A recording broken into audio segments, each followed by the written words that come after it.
దేవుని పరిశుద్ధమైన నామం మహిమ కలిగిన గాక. ఇప్పుడు వచ్చిన ప్రతి ఒక్కరికి నా హృదయపూర్వక వందనాలు తెలియపరుస్తున్నాం. మంచిది. ఈ వాక్య ధ్యానంలో నుండి ఫిలిప్పీలకు రాసిన పత్రిక 3వ అధ్యాయము 21వ వాక్యం చదువుకుందాం. ఫిలిప్పీలకు రాసిన పత్రిక 3వ అధ్యాయము 21వ వాక్యం చూద్దాం. సమస్తమును తనకు లోపర్చుకొనజాలిన శక్తిని బట్టి ఆయన మన దీన శరీరమును తన మహిమ గల శరీరమునకు సమరూపము గలదానిగా మార్చును. చిన్న ప్రార్థన చేసుకుందాం. మహాపరిశుద్ధుడా, జీవము కలిగిన తండ్రి, మీ పరిశుద్ధమైన ప్రశస్తమైన నామమునకు స్తోత్రములు. గడిచిన కాలం అంతా కూడా మీరు ఎక్కడి కింద భద్రపరిచారు. ఇంతవరకు మమ్మల్ని సజీవులుగా ఉంచారు ప్రభువా. అందరి బట్టి మిమ్మల్ని స్తుతిస్తున్నాం. సజీవులుగా ఉన్నాము కనుక నీ సన్నిధిలో చేరి నాయన మహిమ రాజ్యాన్ని స్వతంత్రించుకోగలిగిన సజీవత్వం కొరకు కనిపెడుతుండగా మా మధ్యకు మీరు దిగిరండి ప్రభువా. మీ ఆత్మతో మమ్మల్ని ముద్రించండి. మీ పరిశుద్ధ ఆత్మశక్తితో మమ్మల్ని నింపండి ప్రభువా. ఈ రాత్రి నీ బలమైన ఆత్మతో ఇక్కడున్న ప్రతి బిడ్డని దర్శించి ప్రతి బిడ్డతో మీరు మాట్లాడండి. నీ దాసుని నీ సులువు చాటును మరుగుపరచండి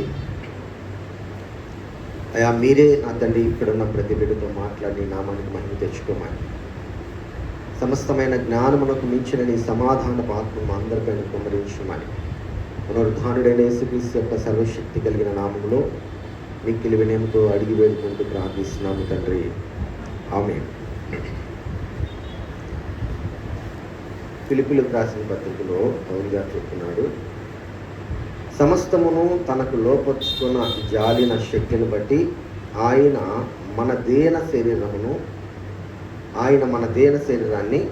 తన మహిమ కలిగిన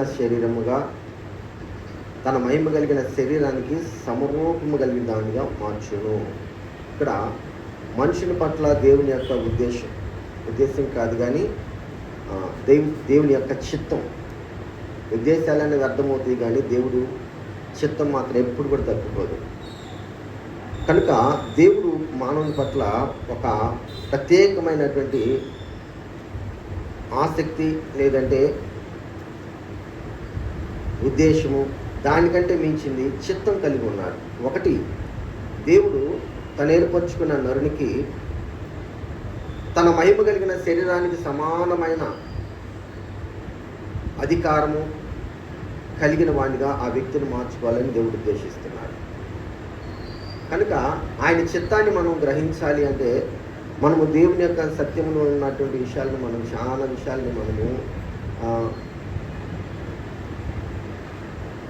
ఎంతో లోతుగా మనం అధ్యయనం చేస్తేనే దాన్ని అర్థం చేసుకోగలుగుతాం. ఉదాహరణకి ఇర్మియా గారు ఉన్నారు. ఇర్మియాతో దేవుడు ఒక మాట చెప్పాడు. ఇర్మియా గ్రంథం 18వ అధ్యాయంలో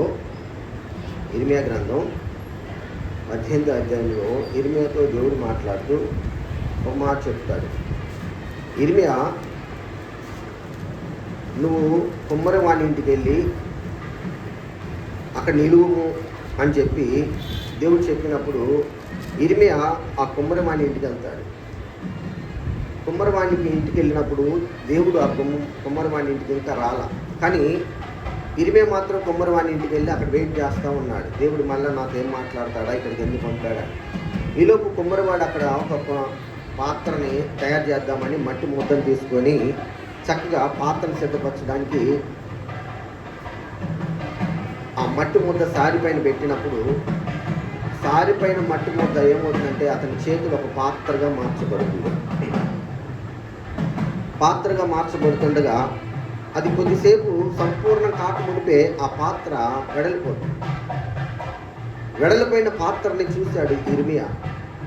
అరే ఆయన అంత కష్టపడి అంత మహిమకరంగా పాత్రను చేద్దామనుకుంటుంటే అతని చేతిలో ఉన్న ఆ మట్టి ముద్ద వెడలిపోయిందే అని అంతరంగంలో కొంచెం బాధపడతాడు. ఆ కొమ్మరివాడు మరొక పాత్ర చేద్దామని అదే మట్టి ముద్ద ఇంకో పాత్ర చేద్దామని అది మరలా వెడలిపోతూ ఉంటుంది. అని తన చేతిలో ఉన్న పాత్ర రూపాంతరం అంటే సంపూర్ణం కాకమునిపే ఆ మట్టి ఏమవుతుందంటే వెడలిపోతుంది. ఇది 1-2 సార్లు చూసినటువంటి ఇర్మియా వేదన పొందుతాడు హృదయంలో వేదన పొంది ఉండగానే అప్పుడు దేవుడి వాక్కు ప్రత్యక్షమైంది. ఇర్మియా ఇక్కడ నువ్వేం చూస్తున్నావు అని అడిగినప్పుడు ఆయన అంటున్నాడు, ఇదిగో కుమ్మరివాణి చేతిలో ఉన్నటువంటి మట్టి ముద్ద ఒక పాత్రగా రూపించబడిపోతుంది, కానీ ఆ కుమ్మరివాడి చేద్దాము పరిపూర్ణం చేసే లోపే అది ఆ పాత్ర వెడలిపోతుంది ప్రభువా అని చెప్పి ఈ దేవుడితో ఈ ఇర్మియా చెప్పడం జరిగింది. అప్పుడు దేవుడు అంటున్నాడు, ఇజ్రాయేలీలు నా చేతిలో ఉన్నటువంటి మట్టి ముద్ద వలె ఉన్నారు, వీరిని నేను మహిమ కలిగిన పాత్రగా చేయాలనుకుంటున్నాను, కానీ వీళ్ళందరూ ఏమవుతుందంటే వెడలిపోతున్నారు. ఈ కుమ్మరివాడు మట్టికి చేయాలనుకున్న ఉద్దేశాన్ని నేను ఇజ్రాయేల్ పట్ల కూడా చేయాలనుకుంటున్నాను. మట్టిని మట్టిగా ఉండకోకుండా మహిమ కలిగిన దానిగా, లేదంటే ఒక ప్రత్యేకమైన పాత్రగా నేను రూపించుకోవాలనుకుంటున్నాను. కానీ ఆ చేతిలో ఉన్న ఆ మట్టి ముద్ద పాత్ర అయ్యేలోపే అది వెడలిపోతుంది. ఇజ్రాయేలీలు కూడా నా చేతిలో మహిమ కలిగిన వారిగా మార్చబడే లోపు వాళ్ళు తప్పిపోతున్నారు. కాబట్టి నేను ఇజ్రాయేలీలకి ఈ యొక్క కుమ్మరివాడు మట్టికి చేసినట్లుగా ఇజ్రాయేలీకి నేను చేయలేనా, చేస్తాను అని ఇక్కడ మాట చెప్తాడు. 18వ అధ్యాయం 7వ వాక్యంలో చూస్తే అక్కడ దానిని పెళ్ళగిస్తానని, విరగొడతానని, నశింప చేస్తానని ఏదో ఒక జనాన్ని గురించి కానీ రాజ్యమును గురించి కానీ నేను చెప్పి ఉండగా, ఏ జనమును గురించి నేను చెప్పి ఉన్నానో ఆ జనము చెడుతనము చేయటం మానిన ఎడల నేను వారికి చేయాలని ఉద్దేశించిన కీడును గూర్చి సంతాపపడతాను. దేవుడు సంతాపపడే దేవుడు. తను చేయాలనుకున్న ఉద్దేశాన్ని నెరవేర్చుకుంటున్న సమయంలో అది ఒకవేళ సంపూర్ణం కాకపోతే దేవునికి కోపం వస్తుంది. అయితే సిద్ధపరచుకుందామని లోపు మన ప్రమేయం లేకుండా మనం కొన్ని విషయాల్లో పడిపోతున్న విషయాలను చూసినప్పుడు ఆయన సంతాపడుతూ ఉంటాడు. ఇక్కడ కూడా దేవుడు అన్నాడు, నేను వాళ్ళతో చెప్పాను, పెళ్ళగిస్తాను జాగ్రత్త, విరగపడతాను జాగ్రత్త, మిమ్మల్ని నశింప చేస్తాను జాగ్రత్త అని ఏ దేశంతో నేను చెప్తున్నానో, లేదా ఏ వ్యక్తితో నేను చెప్తున్నానో ఆ వ్యక్తి ఎందుకు దేవుడు నన్ను పెళ్ళగిస్తానంటున్నాడు, ఎందుకు నన్ను విరగపడతానంటున్నాడు, ఎందుకు నన్ను నశింప చేస్తానని దేవుడు నాతో మాట్లాడుతున్నాడు అని చెప్పి ఆలోచన కలిగి గనక తనున్న చెడు మార్గాల్లో నుండి, లేకపోతే లోక సంబంధమైన పరిస్థితుల్లో నుండి, లేకపోతే అన్యత్వంలో ఉన్నటువంటి ఆచార సంబంధమైన వ్యక్తుల యొక్క సహవాస సాంగత్యముల్లో నుండి తొలగిన ఎడల దేవుడు నాకు ఇలాంటి కీడు తేడేమో అనుకొని ఆ వ్యక్తి తన జీవితాన్ని తనకు మార్చుకోగలిగిన దినాన దేవుడు సంతాపడతాడు. ఎందుకు? వ్యర్థంగా నేను తొందరపడి మాట్లాడానే, ఈ వ్యక్తిని ఇంత మంచివాడిని, లేకపోతే ఇంత మంచిగా ఉన్న ఈ సంఘాన్ని నేను విరగొడతాను అన్నానే, వెల్లగిస్తాను, నశింపజేస్తాను అన్నానే, కానీ నేను చెప్పిన వెంటనే వీళ్ళు తమ యొక్క మనసును మార్చుకొని, తన యొక్క స్థితిని మార్చుకొని నాకు అనుకూలంగా మార్చబడ్డారు. వీళ్ళ తొందరపడి నేను మాట్లాడినందుకు నా హృదయంలో నేను సంతాపడుతున్నాను అంటాడు దేవుడు. ప్రైజ్లా. అంటే మనుషుని పట్ల దేవునికి ఉన్న ప్రేమ ఎంతో గొప్పది. దానికి ఈ భూమి మీద దేంతో కూడా మనం వెలగట్లేము, దేంతో కూడా వెలగట్లేము. అంటే ఉదాహరణ చెప్పడానికి కూడా అది వల్ల కాదు. భూమి మీద తల్లి ప్రేమ గొప్పదే. 9 నెలలు చక్కగా గర్భంలో మోసిన తల్లి చక్కగా బిడ్డను కని మరలా ఆ బిడ్డని 20 సంవత్సరాలు వచ్చిన దాకా చక్కగా పెంచిద్ది, తండ్రి పెంచుతాడు. కానీ దేవుడు అంటాడు, వాళ్ళ ప్రేమ కంటే మించిన ప్రేమ నాది అంటాడు. చేతుల్లోకి వచ్చిన బిడ్డని, సజీవుడిగా ఉన్న బిడ్డని పెంచడం మాత్రమే తల్లిదండ్రులు తెలుసు, కానీ మృతుడైన వారిని పెంచడం వాళ్ళకి తెలియదు. తీసుకెళ్ళి పాతి పెట్టారు. కానీ దేవుడు మృతులైన వారిని సజీవులుగా మార్చుకుంటున్నాడు. ఎవరి మృతులు అంటే పాపముల చేత, అపరాధముల చేత చచ్చిన వారు. అందుకే ఇజ్రాయేల్ ప్రజలందరూ కూడా దేవునికి విరోధంగా, వ్యతిరేకంగా వాళ్ళ ఇష్టానుసారమైన విధానంలో నడిపింపబడుతున్నప్పుడు ఇర్మియాకు కూడా అర్థం కావాలి, నేను ఏం ఉద్దేశించి ఇజ్రాయేల్ పట్ల మాట్లాడబోతున్నానో అది ఇర్మియాకు అర్థం కావాలని ఆయన ఆలస్యం చేసి కుమ్మరివాడి ఇంటికి పోయి ఆ కుమ్మరివాడి తయారు చేసే పాత్రని స్పష్టంగా గమనించలాగా చేశాడు దేవుడు. ఎప్పుడైతే ఆ పాత్ర వెళ్ళిపోవడం చూసిన ఇర్మియా హృదయంలో కొంచెం బాధ కలిగిందో, ఆ బాధను చూసుకున్నటువంటి బాధను బట్టి హృదయం నొచ్చుకుంటున్నప్పుడు అప్పుడు వెళ్ళాడు. నా బాధ నీకు అర్థమైందా? కుమ్మరివాడి చేతిలో ఉన్న పాత్ర వెడగిపోతే నువ్వు అంత బాధపడుతున్నావు. ఇజ్రాయేల్ ప్రజలైన వారిని నేను నా మహిమ కలిగిన శరీరానికి సమానమైన మహిమ కలిగిన శరీరంగా నేను మార్చుకోవాలనుకుంటున్నాను, కానీ వారు తప్పిపోతున్నారు. ఈ రోజున మనం కూడా ఏదో ఒక విషయాల్లో తప్పిపోతూనే ఉంటాం, ఏదో ఒక విషయంలో పడిపోతూ ఉంటాం, ఏదో ఒక విషయాల్లో జారిపోతూ ఉంటాం. కనుక అలా జరగకోకుండా మనలో మనం జాగ్రత్త పరుచుకోవాలని ఈ వాక్యం స్పష్టంగా మనం చెప్తుంది. సంతాపడే దేవుడు, ఉగ్రతతో కోపంతో దేవుడు ఒక దినాన జలప్రలయాన్ని రప్పించి నోహు కాలంలో అందరిని చంపేసిన తర్వాత, సమస్తము సమూలంగా నాశనం చేసిన తర్వాత దేవుడికి సంతాపం కలిగింది. ఆయన కోపంతో ఆయన చేసిన ఆ పనికి సంతాపడుతున్నాడు. ఒకసారి చదువుదామా? ఆదికాండం 8వ అధ్యాయంలో మనకి ఇది కనబడుతుంది. ఆదికాండం 8వ అధ్యాయము 21, 22 వచనాలు మనం చూస్తే అక్కడ దేవుడు ఎంత సంతాపడుతున్నాడో మనకు అర్థమవుతుంది. అప్పుడు యెహోవా ఇంపైన సువాసనను ఆఘ్రానించి, ఇక మీదట నరులను బట్టి భూమిని మరలా శపించను. ఎందుకనగా నరుల హృదయాలోచన వారి బాల్యము నుండి చెడ్డది. నేనిప్పుడు చేసిన ప్రకారముగా ఇకను సమస్త జీవులను సంహరింపను. భూమి నిలిచి ఉన్నంత వరకు వెదకాలమును, కోతకాలమును, శీతోష్ణములను, వేసవి శీతకాలములను, రాత్రింబగళ్ళును ఉండక మానవని తన హృదయంలో అనుకొనెను. సరే, దేవుడు ఈ సృష్టిని సృష్టించిన దేవుడే ఒక సందర్భంలో ఆ యొక్క సృష్టిని చూసి ఏమన్నాడు? ఇవి ఉండకుండా మానవు కదా, నేను ఎందుకు తొందరపడ్డాను, ఎందుకు వీళ్ళందరినీ నేను నశింపు చేశాను, ఇక మీద నేను ఈ తప్పు చేయకూడదు అని దేవుడు ఆలోచన కలిగి ఉన్నాడు. అంటే ఒక వ్యక్తి నశించడం దేవుడికి ఇష్టం లేదు. ఆ వ్యక్తిని ఏదో ఒక విధానంలో తన యొక్క మహిమ కలిగిన శరీరాన్ని సమరూపంగా మార్చుకోవాలనేదే దేవుని ప్లాన్. ఆ ఉద్దేశాన్ని మనుషుల పట్ల నెరవేర్చడానికి దేవుడు మనల్ని ఏర్పరచుకున్నాడు.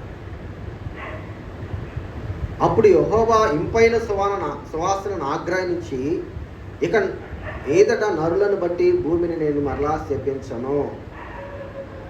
భూమి నరులను బట్టి శపించబడింది, ఇక మీదట అలా నేను చేయను అని చెప్పి ఒక తీర్మానాన్ని వచ్చాను. మరి శపించకపోతే ఎట్లా పాపం ప్రక్షాళన అయిందంటే, శపించను, వాళ్ళని నాశనం చేయను, కానీ నా ప్రాణాన్ని ఇచ్చైనా సరే నా మహిమ కలిగిన శరీరానికి సమరూపమైన శరీరంగా ప్రతి ఒక్క వ్యక్తి నేను మార్చుకుంటాను అని దేవుడు ఒక సంపూర్ణమైన ఒక నిర్ణయం తీసుకున్నాడు. అప్పటి నుండి దేవుని ఉద్దేశాలను మారిపోయింది. అప్పటి నుండి ఇజ్రాయేలీలుగా అబ్రహాం సంతతి ఏర్పరచుకున్నాక అబ్రహాం సంతతి అయినటువంటి ఇజ్రాయేల్ అందరూ కూడా ఆ 40 సంవత్సరాలు ఐగుప్తు నుండి కనాన్ చేరే వరకు ఎన్నోసార్లు ఎంతకంటే ఘోర తప్పిదాలు చేశారు, ఎంతకంటే వ్యతిరేకంగా మార్చబడ్డారు, సనిగారు, గొనిగారు, భయంకరంగా దేవునికి వ్యతిరేకంగా ప్రవర్తించారు. అయినప్పటికీ కూడా వాళ్ళ బట్టి హృదయంలో నొచ్చుకున్నాడు, పాపం తెచ్చుకున్నాడు. మోషేను వడ్లే వీళ్ళందరూ నేను చంపేస్తానంటే మోషే అడ్డుపడి ఐగుప్తుల్లో చంపకుండా ఎక్కడికి తీసుకొచ్చి చంపేశారు. మీకు దేవుడు చేతగాని వాడు అంటారు, ప్రభువా నువ్వు అలా చేయకూడదయ్యా అని చెప్పి మోషేనే వారించిన సందర్భాలు మనకు కనపడ్డాయి. ఆ తర్వాత కూడా మరలా ఆయన శాంతి సమాధానం పొందిన దేవుడు ఇక చివరికి మనకి క్రొత్త నిబంధనలోకి మనం వచ్చేలోపు ఆయన తన ఉద్దేశాలను బయలుపరుస్తూ ఉంటాడు. ఆయన ఉద్దేశం ఏంటంటే, ఎఫెసీ పత్రిక 1వ అధ్యాయము 3వ వాక్య ప్రకారము 3 నుండి 6 వాక్యాలు మనం చదివినట్లయితే, ఎఫెసీలకు రాసిన పత్రిక 3వ అధ్యాయము 1వ అధ్యాయము 3వ వాక్యం నుండి మనం చదివితే అక్కడ స్పష్టంగా ఒక మాట తెలియపరుస్తున్నారు దేవుడు. మన ప్రభు అయిన యేసుక్రీస్తు యొక్క తండ్రి యొక్క దేవుడు స్తుతింపబడును గాక. ఆయన క్రీస్తునందు పరలోక విషయంలో ఆత్మ సంబంధమైన ప్రతి ఆశీర్వాదాన్ని మనకు అనుగ్రహించాడు. Praise the Lord. ఆయన క్రీస్తునందు పరలోక విషయంలో ఉన్న ప్రతి ఆత్మ సంబంధమైన ఆశీర్వాదము మనకు అనుగ్రహించాడు. ఆ ఆత్మ సంబంధమైన ఆశీర్వాదమే ఈ పాప శరీరాన్ని మహిమ కలిగిన శరీరంగా మార్చుట. పాప శరీరమైన మనల్ని పరిశుద్ధపరిచి మహిమ శరీరంగా మార్చుట దేవుని యొక్క ప్రణాళిక, ఉద్దేశం, ఆయన చిత్తం అది.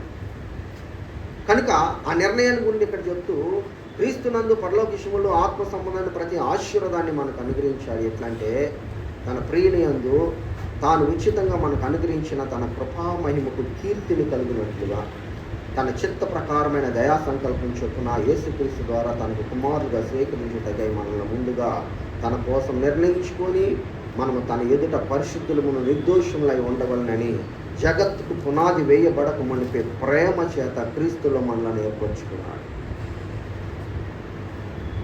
జగత్తుకు పునాది వేయబడక మునిపే మనము ఆయన ప్రణాళికలో ఉన్నాం. అది కూడా పాత నిబంధనలో క్రీస్తు లేడు, కానీ క్రొత్త నిబంధనలోకి వచ్చిన తర్వాత క్రీస్తు ప్రత్యక్షమయ్యాడు శరీరధారిగా. అక్కడి నుండి ఆయన రక్తం ద్వారా కడగబడితేనే ఆయన యొక్క మహిమ కలిగిన శరీరానికి సమానమైన శరీరంగా మనం మార్చబడతామని దేవుడు ఉద్దేశించాడు. కనుకనే తన ప్రియకుమార్ని తీసుకొని వచ్చాడు. ఇప్పుడు ఆ ప్రియకుమార్ని మనం సేవిస్తున్నాం. ఆ ప్రియకుమార్ని యొక్క రక్త మాంసాలు మనం తీసుకుంటున్నాం. ఆ ప్రియకుమార్ని యొక్క పరిశుద్ధతలో మనం పాల్పొంపులు పొందుతున్నాం. ఆ ప్రియకుమారుని యందు మనము నూతన సృష్టిగా మార్చబడుతున్నాం. కనుక ఆ నూతన సృష్టిగా ఉండాల్సిన మనము ఎక్కడ కూడా కుమ్మరివాణి చేతిలో మట్టి వెడలిపోయినట్లుగా మనం వెడలిపోవడానికి అవకాశం లేదు. పాత నిబంధనలో వాళ్ళు వెడలిపోయారంటే దానికి ఒక కారణం ఉండొచ్చు, కానీ క్రొత్త నిబంధన సంబంధాలు మాత్రం ఏమాత్రం కూడా వెడలిపోవడానికి అవకాశం లేదు. ఎందుకంటే ఆయన అంటాడు, మనల్ని క్రొత్త నిబంధనకు అనగా అక్షరానికి కాదు ఆత్మకు మనల్ని పరిచారులుగా చేశాడు. ఆత్మకు పరిచారకులు. ఎందుకంటే అక్షరం చంపేస్తుంది మనల్ని. అక్షరం అనగా ఆజ్ఞలు కలిగిన ఆ 10 ఆజ్ఞలు మన మీద ఎప్పుడు కూడా నేరారోపణే చేస్తూ ఉంటుంది, కానీ ప్రేమ చూపించి హక్కును చేర్చుకొని తన మహిమ కలిగిన శరీరానికి సమరూపంగా మార్చుకోవాల్సిన వాత్సల్యత చూపలేదు పాత నిబంధన. కానీ క్రొత్త నిబంధన మాత్రం నిన్ను తన మహిమ కలిగిన శరీరానికి సమరూపమైన శరీరంగా నిన్ను మార్చడానికి ప్రేమ చేత నిన్ను ఏర్పరచుకుంటుంది. అలాంటి మహిమ కలిగిన ప్రేమమయుడైనటువంటి క్రీస్తుని మనం కలిగి ఉండి కూడా ఎక్కడ కూడా వెడలిపోయేటువంటి పరిస్థితుల్లో మనం బుద్ధిపూర్వకంగా మాత్రం పడిపోకూడదు. బుద్ధిపూర్వకంగా పాపం చేస్తే క్షమాపణ లేదు. బుద్ధిపూర్వకంగా దేవుని చిత్తంలో తొలగిపోతే క్షమాపణ లేదు. నోవహు కాలంలో బుద్ధిపూర్వకంగా చేసిన పాపం, అందుకే వాళ్ళ ఆలోచనలన్నీ కూడా చెడ్డవిగా ఉన్నాయి. ఎప్పటి నుండి? వాళ్ళ పుట్టుకు నుండి ఆలోచనలు చెడిపోయి ఉన్నాయి కనుక వాళ్ళు పాపం చేశారు. అక్కడంటే ఓకే, కానీ ఇప్పుడు ఆ స్థితి లేదు. ఇప్పుడు మనం అందరం కూడా క్రీస్తులో కడగబడిన బిడ్డలం, క్రీస్తులో ఏర్పరచబడిన బిడ్డలం. కనుక మనకంటూ ఒక ప్రత్యేకతని దేవుడు ఏర్పరుస్తున్నాడు. ఇలాంటి వ్యక్తుల్ని ఈ ఇజ్రాయిల్ని సూచించినప్పుడు ఒకసారి హెజ్కేలుతో మాట్లాడతాడు దేవుడు. హెజ్కేలు అని చెప్పి హెజ్కేలుని తీసుకొని వెళ్ళి ఒక లోయలో దింపినప్పుడు ఆ లోయలో అక్కడ అన్నీ కూడా ఎండిపోయిన ఎముకలే కనపడతాయి. ఆ ఎండిపోయిన ఎముకల మధ్యలో ఆయన నడుస్తూ ఉన్నాడు. ఎండిపోయిన ఎముకలు ఎక్కడ ఉంటాయండి? సమాధుల్లో పెట్టాడు హెజ్కేలుని తీసుకుని వెళ్ళి. ఆయన భయపడి, ప్రభా నన్ను ఎందుకు ఇక్కడ దింపావంటే, నువ్వు అర్జెంటుగా వాళ్ళతో మాట్లాడు అంటున్నాడు. ఇక్కడ ఎవరున్నారు నేను మాట్లాడడానికి? సజీవు లేరు ఇక్కడ. ఆకారం ఏది ఇక్కడ? అంత సమస్తం కోల్పోయి మొత్తం ఎండిపోయిన ఎముక ఉంది. కాలేసి తిరిగిపోతాను ఎముక. నువ్వు చూస్తే వాళ్ళు మనుషులు అంటున్నావు. ఎలా నేను ప్రవచించాలంటే, నువ్వు ప్రవచించు అన్నప్పుడు ఆయన ప్రవచించినప్పుడు మనకు తెలుసు అక్కడ చక్కగా అవన్నీ కూడా మాంసము, ఆ యొక్క నరాలు, కండరాలు, చర్మము మొత్తం కప్పబడింది. కానీ అందులో జీవించే ఆత్మ లేదు. ఈరోజు మనం కూడా ఆత్మ లేని వారిగా ఉంటే మనం బ్రతికున్నా అని పేరు ఉంటుంది, కానీ ఖచ్చితంగా దేవుని దృష్టిలో మాత్రం మృతులమే, చచ్చిన వారితో సమానం. అందుకే ప్రకటన గ్రంథంలో అంటాడు, మీరు బ్రతికి ఉన్నారనే పేరు మాత్రం ఉన్నది, కానీ మీరు మృతులే. కనుక ఆత్మ సంబంధమైన కాలంలో ఉన్న మనము ఆత్మ సంబంధ విధానంలో నడిపించబడాలని దేవుడు ఉద్దేశిస్తున్నాడు. కనుకనే ఈయనకి ఎప్పుడైతే ఆ మాట చెప్పాడో, ఆయన ప్రవచించిన తర్వాత అక్కడున్న ఎముకలన్నీ కూడా చక్కగా కూడుకొని మనిషి రూపంగా మారి నిలబడినప్పుడు అక్కడున్న వ్యక్తులతో అంటాడు, దేవుడు అంటాడు హెజ్కేలుతో, వీళ్ళందరూ కూడా ఇజ్రాయిలీలు అంటున్నాడు. ఎముకలను చూపించి ఇజ్రాయిల్ అంటున్నాడు, బతికిన తర్వాత అంటే సూచన అన్నమాట. వీళ్ళు ఎముకలుగా ఉన్నా అలానే ఉన్నారు, నరాలు పొదగబడి చక్కగా శరీరం అమర్చబడిన వీళ్ళు అలాగనే ఉన్నారు. అంటే పాపంలోనే ఉన్నారు, బ్రతికి ఉన్నా కానీ పాపంలోనే ఉన్నారు, సూచనగా ఉన్నారు వీళ్ళందరూ. కనుక వీళ్ళ ఈ సూచన చూపించి అక్కడ పక్కన ఏం చెప్తాడంటే, హెస్కేల్ గ్రంథం మనం చూస్తే 37వ అధ్యాయంలో, హెస్కేల్ గ్రంథము 37వ అధ్యాయము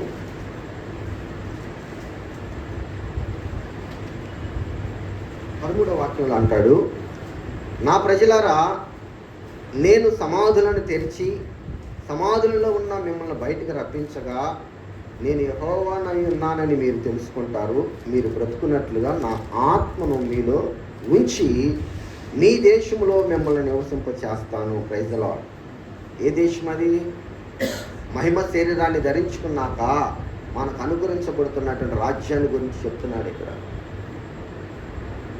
ఎండిన ఎముకలుగా పాపంలో ఉన్న నేను మిమ్మల్ని బ్రతికించాను. ఇప్పుడు అలాగనే పాపము నుండి మిమ్మల్ని విమోచించి క్రీస్తు రక్తం చేత కడిగి మిమ్మల్ని పరిశుద్ధులుగా మార్చుకుంటాను, నాకు కుమారులుగా ఏర్పరచుకుంటాను. నా పరిశుద్ధతలో మీరు పాల్పంపులు పొందినట్లుగా, లేకపోతే నా పరిశుద్ధతకు సమానమైన పరిశుద్ధత కలిగిన వారుగా మిమ్మల్ని నేను ఏర్పరచుకుంటాను. ఆ దినాన మీ కొరకు నేను సిద్ధపరిచిన రాజ్యంలోకి మిమ్మల్ని నడిపిస్తాను. ఇది ఎంత కూడా దేవుని యొక్క ప్రణాళిక మనుషుని పట్ల. ఈరోజున ఆ ప్రణాళిక కలిగిన మనం ధన్యులం. అంటే నా పట్ల ప్రత్యేకంగా, నీ పట్ల అలాంటి ప్రణాళికని కలిగిన దేవుడు ఈ దినాన అనేక మంది, మన కుటుంబాల్లో అనేక మంది ఉన్న మనల్ని మాత్రమే ఆయన సన్నిధిలో పిలుచుకొని మనతో మాత్రమే ఆయన మాట్లాడుతున్నాడంటే మనం ఎంతో ధన్యులం. ఐదులో కనుక ఏమంటున్నాడు, నా ప్రజలారా, నేను సమాధులను తెరుస్తాను. ఒక దినం రాబోతుంది, సమాధులలో ఉన్న మిమ్మల్ని, అంటే ఇప్పుడు ఎముకల వలె ఎలా ఉన్నారో మీరు, ఎముక ఎలాగైతే సజీవంగా మారిందో అలాగనే పాపము వలన వచ్చిన జీతం మరణం అయి ఉండగా మరణానికి పాత్రులైంది కూడా సజీవులుగా ఉన్నారు మీరు. అంటే నా దృష్టిలో సజీవులుగా ఉన్నప్పటికీ కూడా మీరు మృతులే. అలాంటి మృతులైన మిమ్మల్ని నేను ఒక దినాన లేవనెత్తబోతున్నాను. మీ సమాధులను తెరిచి మీరు బ్రతుకున్నట్లుగా నా ఆత్మను మీలో ఉంచి మీ దేశంలోకి మిమ్మల్ని నివసింపజేస్తాను. అప్పుడు యెహోవాను యెహోవానకు నేను మాట ఇచ్చి దాన్ని నెరవేర్చి ఉన్నానని మీరు ఖచ్చితంగా తెలుసుకుంటారు. సూచన. ఈరోజున మనకు పునరుద్ధానం ఉంది, ఖచ్చితంగా మనం లేపబడతాము అని చెప్పడానికి కలిగిన సూచన ఈ ఎముకల ప్రస్తావనలో మనకు క్లియర్గా కనపడుతుంది. కనుక దేవుడు మన పట్ల ఉద్దేశించిన ఉద్దేశాన్ని మనం ఖచ్చితంగా ఆ ప్రకారంగా అనుసరించి నడుచుకోవడానికి మనం సిద్ధపరచుకోవాలని దేవుడు స్పష్టంగా తెలియపరుస్తున్నాడు. పౌలు గారు కూడా ఒక మాట అంటాడు. పౌలు గారు, ఏ క్రీస్తులో అయితే దేవుడు మనల్ని ఏర్పరచుకున్నాడో తన కుమారుడు ఉండడానికి, ఆ క్రీస్తులో ఏర్పరచబడిన వారి ద్వారా దేవునికి ఏం కలగాలంటే కీర్తి కలగాలంట. నా కృపామహిమకు కీర్తి కలుగునట్లుగా మిమ్మల్ని క్రీస్తులో నేను భూమికి పునాది వేయబడక మునిపే, జగత్ పునాది వేయబడక మునిపే నేను క్రీస్తులో ప్రేమ చేత మిమ్మల్ని ఏర్పరచుకున్నా. ప్రేమ చేత. అదే ప్రేమ ఇప్పుడు బలవంతం చేస్తుంది. ఏమని? 2వ కొరింథీయులకు రాసిన పత్రిక 5వ అధ్యాయం 14వ వాక్యం మనం చదివితే అక్కడ అదే ప్రేమ ఇప్పుడు మనల్ని బలవంతం చేస్తుంది. 2వ కొరింథీయులు మమ్మను బలవంతము చేయించున్నది. ఎలాగనగా అందరి కొరకు ఒకడు మృతి పొందిన గనుక అందరూ మృతి పొందిరనియు జీవించువారు ఇక మీదట తమ కొరకు కాక తమ నిమిత్తము మృతి పొంది తిరిగి లేచిన వారి కొరకే జీవించుటకు ఆయన అందరి కొరకు మృతి పొందిననియు నిశ్చయించుకుంటున్నాం. ఇప్పుడు ఎముకలు సజీవంగా మారిన తర్వాత వాటితో మాట్లాడిన దేవుడు, వాళ్ళని సూచనగా చూపించి మాట్లాడుతున్న దేవుడు, ఒక దినం వచ్చినప్పుడు సమాధిలో ఉన్న మిమ్మల్ని కూడా ఇదే విధంగా లేపుతాను అని చెప్తున్నప్పుడు దానికి సూచనగా ఈరోజు కూడా మీరు బాప్తిజం అనే ప్రక్రియ ద్వారా మీరు కూడా ఆ ఎముకల వల్లే ఉన్న మిమ్మల్ని సజీవులుగా నేను మార్చుకున్నాను సూచనగా ఉన్నారు. అలాంటి మీరు ఇక మీద మృతి పొందరు. ఎందుకంటే నేను మీ కొరకు మృతి పొందాను, నాతో పాటు మీరు అందరూ మృతి పొందిన వారే. అందుకే కదా ఏమంటాడు, బాప్తిసం గురించి మాట్లాడేటప్పుడు క్రీస్తు యేసులోనికి బాప్తిసం పొందిన మీరందరూ ఆయన మరణంలోనికి బాప్తిసం పొందితురని మీరు ఎరగరా? ఆయన మరణ సాదృశ్యంలో మనం ఐక్యము కలిగిన వారిగా ఉంటే ఆయన పునరుద్ధానములో కూడా మనం ఐక్యం కలిగి ఉంటామని చెప్తారు. సంఘము పునరుద్ధానములో ఐక్యత కలిగి ఉండడానికి సిద్ధపాటు కలిగిన సంఘంగా ఉండాలి. అందుకే పౌలు గారు చక్కగా అంటాడు, ఏమంటాడంటే, నన్ను ఎలాగైనా అనుకోండి, నేను వెర్రివాడిని అనుకోండి, లేకపోతే ఎలాగైనా నన్ను అనుకోండి, అయితే నేను ఒకటి చేస్తున్నాను. ఏంటంటే, ఏకపురుషునికి ప్రదానము చేయబడినటువంటి కన్యకని, అంటే ఏకపురుషునికి ప్రదానం చేయబడిన కన్యక ఏ విధంగా ప్రదానం చేయబడుతుందో అలాగనే సంఘాన్ని నేను క్రీస్తు కొరకు ప్రదానం చేస్తున్నాను, మిమ్మల్ని క్రీస్తు కొరకు ప్రదానం చేస్తున్నాను అని చెప్పి అక్కడున్న సంఘంతో మాట్లాడతారు. ఈ సంఘం కూడా, మనం కూడా సంఘంలోనే, ఇదంటే ఇది ఒక సంఘం కాదు కానీ మనమందరం ఒక సంకూర్పు కలిగిన ఒక చిన్న మంద. ఈ మంద నిజమైన సంఘం అనేటువంటి సార్వత్రిక సంఘంలో చేర్చబడాలని ఇలాంటి మంద దగ్గర తన యొక్క ఉన్నతమైనటువంటి చిత్తాన్ని అంతటి దేవుడు బయలుపరుస్తూ ఉంటాడు. సంఘం ఒకటే, అది సార్వత్రిక సంఘం. ఆ సంఘంలోకి చేర్చబడే వారు మాత్రమే సంఘస్థులు అవుతారు. ఇక్కడున్న మనమందరం కూడా ఆయన సంఘంలో చేర్చబడాలని దేవుని ఉద్దేశం, దేవుని చిత్తం. ఆ చిత్తానికి మనం లోబడి జీవించడానికి స్పష్టంగా మనం సిద్ధపరచుకోమని చెప్తున్నాడు. ఏ విధంగా అంటే, ఇదిగో ప్రేమ చేత మిమ్మల్ని ఏర్పరచుకున్నాడు కనుక అదే ప్రేమ ఇప్పుడు మరలా బలవంతం చేస్తుంది. ఏంటంటే, ఆయన మనందరి నిమిత్తం చనిపోయాడు, మనం కూడా ఆయనతో పాటు చనిపోయిన వారం. ఇక లోక సంబంధులం మనం కాము, లోక సంబంధులం కాము కనుక నిన్ను కడుతున్నప్పుడు నువ్వు వెడలిపోవడానికి ఏమాత్రం అవకాశం ఉండకూడదు. నిన్ను దేవుడు కట్టుతున్నాడు, మహిమ కలిగిన శరీరంగా నిర్మాణం చేస్తున్నాడు. ఆ నిర్మాణంలో ఉన్నావు నువ్వు. నిర్మాణంలో ఉన్న నీవు ఏమాత్రం వెడలిపోకూడదు. వెడలిపోయావా మరలా ఇంకా కట్టడం అసాధ్యమైద్దేమో ఒకవేళ. కనుకనే ఇక్కడ అంటున్నాడు, క్రీస్తు ప్రేమ మమ్మల్ని బలవంతం చేస్తుంది. ఎట్లా అంటే, అందరి కొరకు ఒకడు మృతి పొంది ఉన్నాడు కనుక అందరూ కూడా మృతి పొందిరి అని జీవించే వారి ఇక మీదట తమ కొరకు కాక. ఈ వాక్యము బలారోధన రోజు అయితే ఇంకా బాగా మనకి కనెక్ట్ అయింది. బలారోధన రోజు అయితే చక్కగా, అంటే అది అర్థవంతంగా ఉంటుంది. ఇప్పుడు మనం క్రీస్తు రక్తంలో మనం కడగబడిన మనమందరం కూడా మన కొరకు మరణం పొంది తిరిగి లేచిన ఆయనతో పాటు మనం కూడా మరణం పొంది తిరిగి లేచాం కనుక, తిరిగి లేచిన వారికి ఆ రక్త మాంసాలు ఇస్తున్నాడు కనుక ఇక మీదట మనము ఆయన వల్లే మృతి పొందే అవకాశం మనకి ఇంక ఉండదు. కనుక మృతి పొంది తిరిగి లేచిన మనం ఎవరి కొరకు బ్రతకాలి? మన కొరకు కాదు, దేవుని కొరకు బ్రతకాలి. దేవుని చిత్తాన్ని జరిగించడానికి బ్రతకాలి. దేవుని ఉద్దేశాలు అనుసరించడానికి మనం సిద్ధపరచుకోవాలి. అప్పుడు మాత్రమే నువ్వు నీ యొక్క దేన శరీరాన్ని దేవుని యొక్క మహిమ కలిగిన శరీరానికి సమరూపం కలిగిన దానిగా మార్చుకోవడానికి అవకాశం ఉంటుంది. లేకపోతే జనరల్గా మనము ఇలాంటి ఆరాధనలు చేసుకుంటా జీవితాన్ని గడిపేస్తే ఇది ఎంతవరకు మనల్ని సంపూర్ణ చేస్తుందో నాకైతే తెలియదు. ఎందుకంటే దేవుడే స్పష్టంగా చెప్తున్నాడు. పౌలు గారు ఒక చాట అంటాడు, క్రీస్తు కలిగిన సంపూర్ణతలో మీరు కూడా సంపూర్ణకున్నట్లుగా దేవుడు ఈ విధంగా నియమించాడు అంటాడు. క్రీస్తు కలిగిన సంపూర్ణత ప్రతి మానవునికి అనుగ్రహించబడాలని దేవుడు ఉద్దేశిస్తున్నాడు. ఆ ఉద్దేశాన్ని తన దాసుల ద్వారా సంఘానికి బయలుపరుస్తున్నాడు.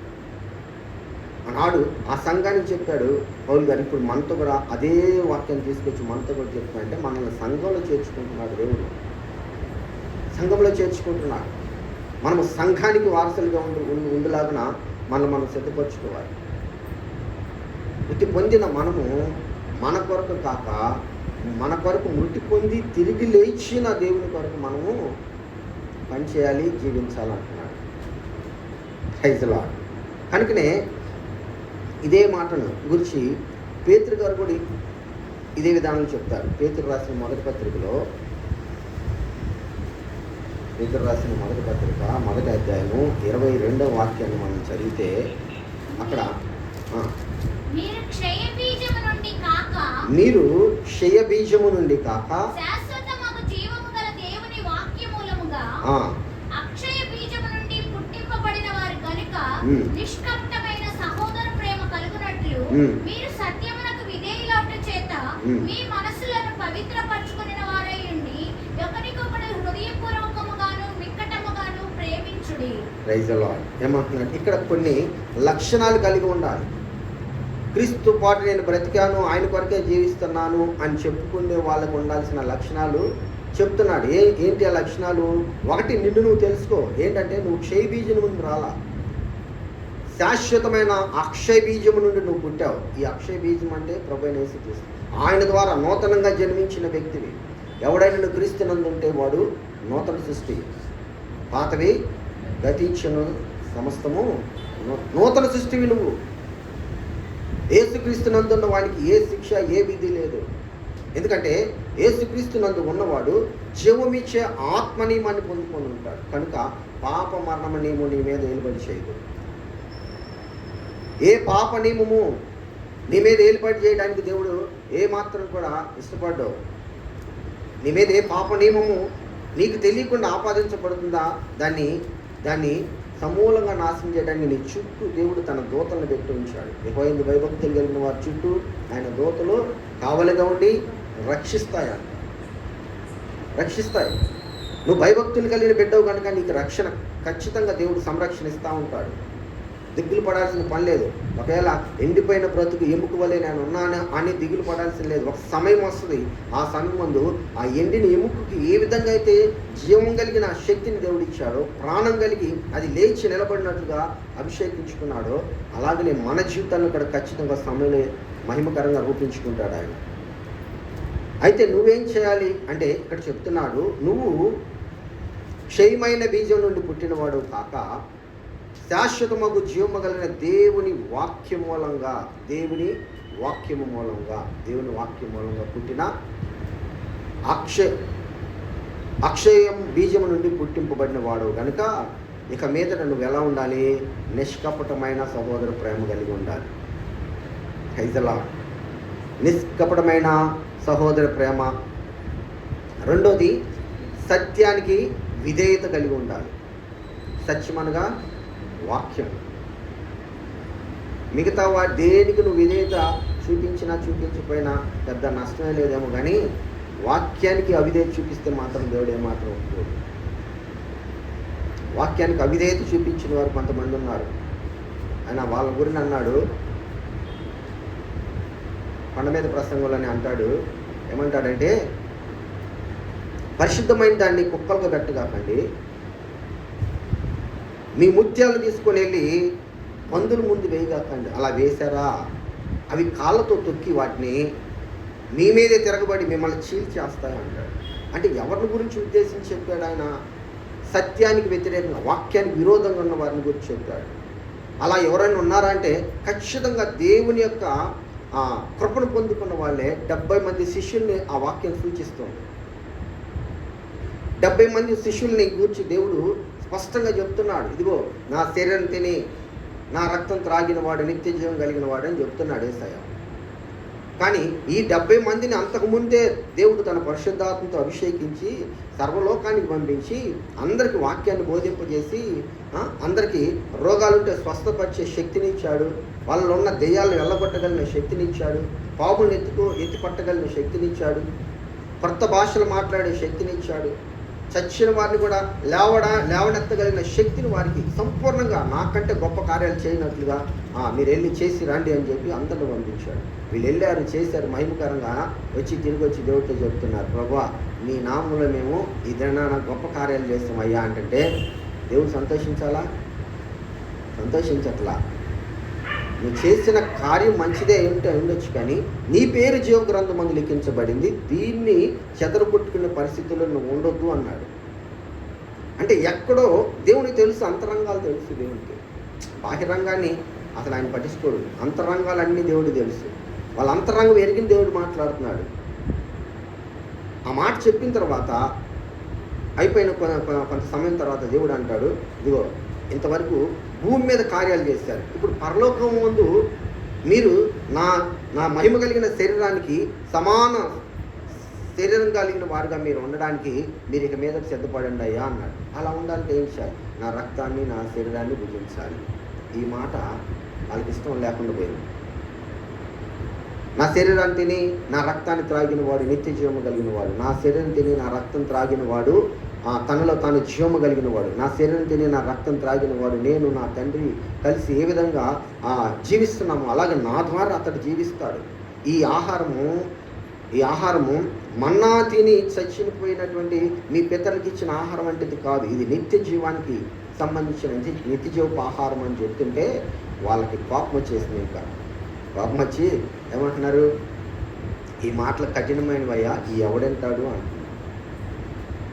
వాక్యాన్ని కఠినంగా ఇచ్చారు కనుక వాళ్ళ మీద దేవుడికి కనీసం ఇంక ఏమనాలో అర్థం కాల, సైలెంట్గా ఉన్నాడు. ఆ మాటని వాళ్ళు వెళ్ళిపోతుంటే ఎవరిని కూడా దేవుడు ఆపలా. పక్కనున్న 12 మందిని అడుగుతాడు, మీరు కూడా వెళ్ళిపోతారా వాళ్ళని పట్టుకొని అని.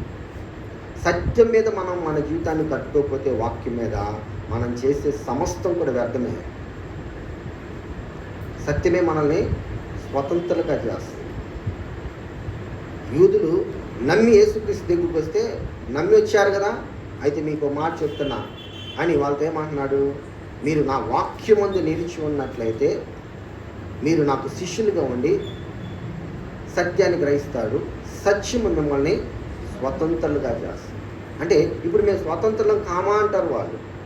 మేము అబ్రహాం సంతతిలో ఉండొచ్చాము, మేము స్వతంత్రమే కదా అంటారు వాళ్ళు. కానీ దేవుడు అనేది అక్షయ బీజము నుండి పుట్టిన వారికి అనుగ్రహించబడే మహిమ కలిగిన రాజ్యం గురించి ఆయన మాట్లాడుతున్నాడు. కానీ వీళ్ళేమో భూ సంబంధమైన వాటి గురించి చెప్తున్నారు. కనుక మనం కూడా ఆత్మ సంబంధమైనది ఏదో, దేవుని చిత్తానుసరమైన శరీర సంబంధమైనది ఏదో మనం తెలుసుకొని జీవించడానికి మనకి వాక్యం తప్ప రెండోది ఏది ప్రామాణికంగా ఉండడానికి వీల్లేదంటున్నాడు ఇక్కడ. అందుకే ఇక్కడ ఏమంటున్నాడు, ఒకటి సహోదర ప్రేమ, రెండోది సత్యానికి విధేయులగుట, మూడోది మీ మనసులను పవిత్రపరుచుకుని వారిగా ఉండాలి, నాలుగోది ఒకరికి ఒకరు హృదయపూర్వకంగా మిక్కటమైన ప్రేమను చూపించండి.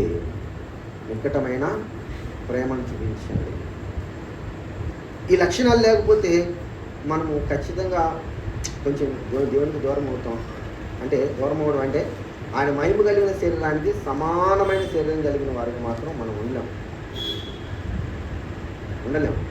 అందుకే యోబు కూడా చక్కగా ఒకసారి చెప్తాడు, 19:26 అనుకుంటా చెప్తాడు, ఇదిగో నేను ఇప్పుడు నా శరీరం క్షీణించిపోతుంది, తర్వాత నా శరీరంతో నేను చూస్తానంట. ఇప్పుడు శరీరమే క్షీణించిపోతుంది, తర్వాత ఇచ్చే మహిమ కలిగిన శరీరాన్ని బట్టి నేను దేవుని మహిమకరంగా చూస్తానయ్యా. అంటే అంత కాన్ఫిడెంట్గా ఉన్నాడు, నేను ఖచ్చితంగా దేవుణ్ణి ప్రత్యక్షం చూస్తాను. ఎందుకంటే ఆయనలో ఎక్కడ ఎతికినా కానీ, భార్య వెతికింది తప్పులు, అటు 4 స్నేహితులు ఎతికారు, అతని దగ్గర తప్పు పట్టుకున్నాను, ఎవరికి ఒక్క తప్పు కూడా దొరకలా దేవుడి దగ్గర. అందుకే ఆయనకి అంత ధైర్యం. ఎందుకంటే సత్యమందు అతడు ప్రతిష్ఠించబడ్డాడు. ఈరోజున మనల్ని కూడా దేవుడు సత్యమందు ప్రతిష్ఠించాలని దేవుడు కోరుకుంటున్నాడు. కనుక ఏమంటున్నాడు, ఒకటి సహోదర ప్రేమ, సత్యానికి విధేయులగుట, మూడోది మనసులను పవిత్రపరచుకునుట, నాలుగోది హృదయపూర్వకంగా నిక్కటముగా ఎక్కువగా ప్రేమించే మనసు కలిగిన వారిగా మీరు ఉండాలి. ఎందుకంటే మనం అందరం కూడా సర్వశరీరులందరూ కూడా గడ్డిని పోలిన వారు అందమంతా కూడా గడ్డి పువ్వు వలె ఉన్నది. గడ్డి ఎండిపోతుంది, దాని పువ్వు రాలిపోతుంది. అయితే ప్రభు యొక్క వాక్యం మాత్రం ఎల్లప్పుడూ నిలిచి ఉంది. ఇప్పుడు ఆ వాక్యంతో కట్టబడిన వ్యక్తి కూడా నిలిచి ఉంటాడు.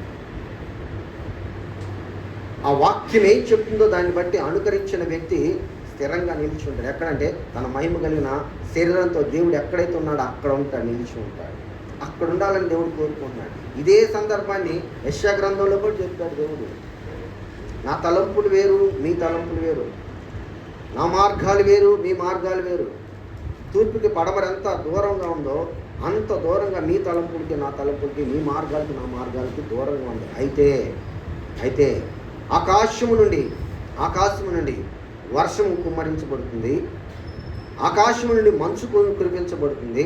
ఆ రెండు వచ్చి భూమిని తడిపినప్పుడు, భూమి తడిచిన తర్వాత ఆ వాన వ్యర్థంగా తిరిగి మరలా నా దగ్గరకు రాదు, భూమిని తడుపుతుంది. భూమిని తడిపినప్పుడు ఆ భూమి కూడా విత్తనం వేసుకున్న వాడికి మరలా విత్తనాలు ఇస్తుంది. భుజించేవాడికి ఆహారాన్ని సమృద్ధిగా ఇస్తుంది. అలాగనే నేను పంపిన వాక్యం కూడా మీలో అలా ఫలభరితంగా ఉండేదిగా, ఆ భూమి ఫలించినట్లుగా మీ అందరి హృదయాలు ఉండాలని చెప్తాడు అక్కడ. అంటే వాక్యం మన దగ్గరికి వచ్చిన తర్వాత ఆ వాక్యం ద్వారా మన జీవితం నూతన పరచబడుతూ ఉండాలి. దినదినము కానీ లేకపోతే సంవత్సరానికి పంట పండినట్లయినా ఈ సంవత్సరం ఫలించామా లేదా, ఈ సంవత్సరం మన ఆత్మీయతలో ఇంకొంచెం బలం వచ్చిందా లేదా అంటూ ఆత్మీయ బలంతో మనల్ని మనం ఉన్నామా లేదా అని మనల్ని మనం పరీక్షించుకుంటూ ఉండాలి. ఆటోమేటిక్గా మనకు అర్థమైపోయింది మన మాట తీరి, మన ప్రవర్తన, లేకపోతే మనకున్న ఆ స్థితిగతులను బట్టి, మనం ఉన్న ప్రార్థనకి ఇచ్చే ఇంపార్టెంట్ని బట్టి కానీ, లేకపోతే వాక్యాన్ని చదివేటువంటి ఆ పరిస్థితులు కానీ ఆటోమేటిక్గా మనకు తెలిసిపోయింది మనం దేవుళ్ళు ఎంతవరకు ఉంటున్నామని. దేవునికి వాక్యం సమయం ఏమో కానీ వాక్యం చదవడానికి ప్రార్థన సమయం ఇస్తామా? ప్రార్థన చేస్తాం బాగానే, కానీ వాక్యం చదవడం చాలా మంది ఉన్నారు. ఇప్పుడు ప్రార్థన చేస్తున్నప్పుడు ప్రార్థన దేవుడు నీ ప్రార్థన విన్నాడు. విన్న దేవుడు మరి నీకు సమాధానం ఎట్లా ఇస్తాడు? పొదలో వచ్చి మోషేకు ప్రత్యక్షమైనట్టుగా మనతో ప్రత్యక్షమై అయ్యి సమాధానం ఇస్తాడా? ఎవడు? వాక్యం ద్వారానే ఇస్తాడు. నువ్వు వాక్యం చదువుతా ఉంటే ఆటోమేటిక్గా వాక్యం నుండి నీకు అవసరమైనవి అన్నీ కూడా భయంకరంగా దేవుడు నీకు ఇస్తూ ఉంటాడు. అందుకే వాక్యము నా దగ్గరికి వ్యర్థంగా మరలకూడదు. ఏ హృదయానికైతే ఈ వాక్యాన్ని నేను పంపిస్తున్నానో ఆ వాక్యము, ఆ హృదయము ఫలించబడినట్లుగా చేస్తుంది. అది నా దగ్గర వ్యర్థంగా రాకూడదు. వర్షం పడి వ్యర్థంగా పైకి వెళ్ళదు, భూమిని తడుపుతుంది, అది ఫలింపజేస్తుంది. అలాగనే నా వాక్యం చేత కట్టబడిన ప్రతి హృదయం కూడా ఫలింపబడుతుంది అని దేవుడు నిర్ణయించాడు. అలా నిర్ణయించిన వాళ్ళ గురించి దేవుడు అంటాడు.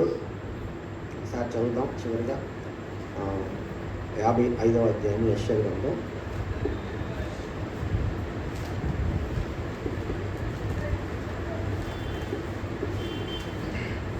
యెషయా గ్రంథము 55వ అధ్యాయము 13వ వాక్యం మనం చదివితే,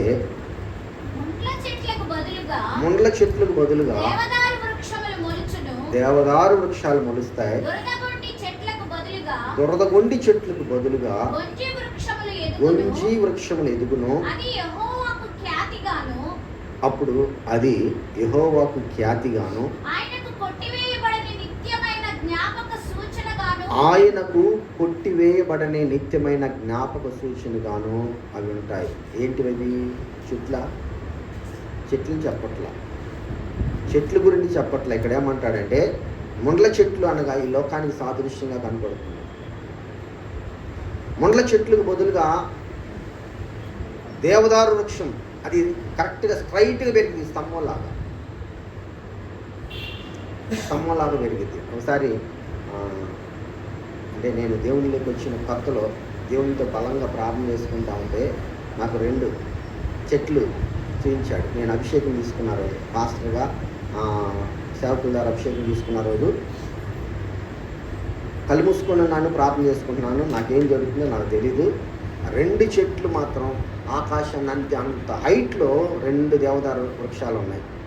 వీటి మీద ఫస్ట్ వాన కురిసింది, పెద్ద వర్షం వచ్చింది. ఎంతసేపు? నాకు కొద్దిసేపే. అసలు వాళ్ళు నా మీద నూనె పోసి అభిషేకించే టైంలో నాకు ఏం జరుగుతుందో నాకు తెలీదు. నేనేమో ఈ దర్శనంలో ఉన్నా. అలా 2 చెట్ల మీద వర్షం ఫుల్గా కుమ్మరించబడినప్పుడు ఆ చెట్లు పచ్చగా మహిమకరంగా మారుతున్నాయి. ఆ తర్వాత వెంటనే ఆ చెట్ల మీద అగ్ని వచ్చి కుమ్మరించబడింది. అగ్ని కుమ్మరించబడిన తర్వాత ఆ అగ్నికి ఒక్క ఆకు కూడా మాడిపోలా. అలా జస్ట్ అలా వడిలినట్టుకొని మళ్ళీ వెంటనే తిరిగి మహిమకరంగా ఆ చెట్టు అగ్నితో కూడా అభిషేకించబడింది. మరి అది ఎందుకు చూపించారో నాకు తెలియదు, కానీ ఇప్పుడు ఈ దేవదారు వృక్షం అనగానే నాకు గుర్తొచ్చింది. ఈ దేవదారు వృక్షం స్ట్రైట్గా ఎదిగిద్ది, వంకరలు ఉండవు. దానికి అటు కొమ్మ ఇటు పోవటం అయ్యేముండవు. ముండ్ల తుప్పులనే ఈ లోకంలో నువ్వు ఒక దేవదారు వృక్షంగా ఉండాలని దేవుడు కోరుకుంటున్నాడు. దురదగొండి చెట్లు అనే ఈ లోకంలో నువ్వు ఒక గొంజి వృక్షం వల్లే ఉండాలని దేవుడు కోరుకుంటున్నాడు. అలా ఉన్నవారికే దేవుని మహిమ కలిగిన శరీరం నీకు కూడా ఆపాదించబడుతుంది. చక్కగా మనము కూడా మహిమకరంగా ఆయన రాజ్యాన్ని స్వతంత్రించుకుంటాం. అలాంటి వారిని బట్టి ఆయనకి ఏం కలుగుతుందంట? ఖ్యాతి కలుగుతుంది. అలాంటి వారి యొక్క నామాన్ని ఆయనకు జ్ఞాపక సూచనగా పెట్టుకుంటాడు. ఈరోజు మనము ఆయనకి జ్ఞాపక సూచనగా ఉండాలని దేవుడు కోరుకుంటున్నాడు. ఆయనకి ఖ్యాతిని తెచ్చే బిడ్డలుగా ఉండాలని కోరుకుంటున్నాడు. ఎవరు తెస్తారంటే ఆయన మహిమ కలిగిన శరీరానికి సమానమైనటువంటి ఆ మహిమ కలిగిన శరీరాన్ని ధరించుకోవడానికి సిద్ధపడి వాక్యం చేత కట్టబడిన వ్యక్తుల జీవితాల్లో ఇలాంటి అద్భుతాన్ని దేవుడు చూస్తాడు. ఇలాంటి వ్యక్తుల ద్వారా దేవుడు తన యొక్క కార్యాలని మహిమకరంగా జరిగించుకుంది. ఇలాంటి వ్యక్తులుగా మనం కూడా ఉండాలని దేవుడు కోరుకొని మనతో ఇప్పుడు మాట్లాడుతున్నాడు. ఐజలా కనుక ఆ చివరిగా ఆ ఫిలిప్పీ పత్రిక చదువుకొని మనం ప్రార్థన చేసుకున్నాం. సమస్తమును తనకు లోపరుచుకోగలిగిన శక్తిని బట్టి ఆయన మన దీన శరీరాన్ని తన మహిమ కలిగిన శరీరానికి సమూహంగా కలిగిన దానిగా మార్చును. ఆ 20వ వాక్యం చదివితే అంటాడు, మన పౌరస్థితి పరలోకంలో ఉన్నది, అక్కడ నుండి మన ప్రభు అయిన యేసుక్రీస్తు అనే మన రక్షకుని నిమిత్తము కనిపెట్టుకుంటున్నాము. మన పౌరస్థితి ఎక్కడుందంట? ఎక్కడ కాదు, ఎక్కడ? దేవునికి క్రీస్తు కలిగిన మహిమ కలిగిన శరీరానికి సమాన రూపమైన శరీరాన్ని ధరించుకున్న వాళ్ళ యొక్క పౌరస్థితి ఎక్కడంటే పరలోక రాజ్యం. కనుక అలాంటి రాజ్యానికి ఈ దినాన దేవుడు నన్ను మనల్ని వారసులుగా చేసుకుంటున్నానని వాగ్దానం చేస్తున్నారు. ఆ వాగ్దానం చేత ముద్రించబడిన వారుగా మనం సిద్ధపరుచుకుందాం. అక్షయమైన బీజంను పుట్టిన వాక్యమనే అక్షయ బీజంను పుట్టిన బిడలంగా రూపాంతరపరిచినట్లుగా దేవుడు మనందరినీ అభిషేకించునుగాక. ఆమేన్. చిన్న ప్రార్థన చేసుకున్నాం. మహాపరిశుద్ధుడా, జీవము కలిగిన తండ్రి, మీ పరిశుద్ధమైన పారుగా పొందనాలయ్యా. ఈ యొక్క రాత్రికాల సమయం మీద ఇంకొకరిని బట్టి నాయన, మీ సన్నిధిలో చేరి వచ్చిన మా అందరితో మీరు మాట్లాడిన ప్రతి మాటను బట్టి మీరు స్తోత్రం. నిజమే, మేము ఎండిపోయిన ఎముకల వలె ఉన్నాం. ఈ భూమి మీద అనేక శ్రమలు, అనేకమైన శోధనలు, అనేకమైన ఇబ్బందులు, అనేకమైన పరిస్థితులను బట్టి నాయన మా ఆత్మీయ జీవితంలో మేము బలహీనమైన ఎండిపోయిన స్థితిలో ఉంటుండగా అయ్యా, ఎండిన ఎముకల్ని జీవింపజేసినట్లుగా మమ్మల్ని నీ వాక్యం చేత జీవింపచేయాలని యొక్క చిత్తాన్ని మా అందరికీ అనుగ్రహించి మమ్మల్ని జీవింపచేసినందుకు నీకు స్తోత్రం. ఇలా జీవింపబడిన వారు ప్రభా అక్షయ బీజంలో నుండి పుట్టిన వారు కనుక వారికి ఉండవలసిన లక్షణాలను మీరు చెప్తున్నారు. అట్టి లక్షణాల్లో మేము నీ మహిమార్థంగా స్థిరపరచబడ్డకు సహాయం చేయండి. మా దేన శరీరము నీ మహిమ కలిగిన శరీరానికి సమరూపంగా మార్చబడినట్లుగా అభిషేకించండి. అంతవరకు మమ్మల్ని విడిచిపెట్టగా అయా, నీ వాక్యము చేత, నీ పరిశుద్ధాత్మ శక్తి చేత మమ్మల్ని అభిషేకించి అంతవరకు నాయన నీ కృపతో మమ్మల్ని నడిపించి నీ కృపలను బద్దలు చేయమని, సమస్తమైన జ్ఞానమునకు నిచ్చిన నీ సమాధానపు ఆత్మతో మమ్మల్ని నింపి నడిపింపచేయమని పునరుద్ధానుడైన యేసుక్రీస్తు యొక్క సర్వశక్తి కలిగిన నామములో మిక్కిలి వినయంతో అడిగి వేడుకుంటూ ప్రార్థిస్తున్నాము తండ్రి. ఆమేన్.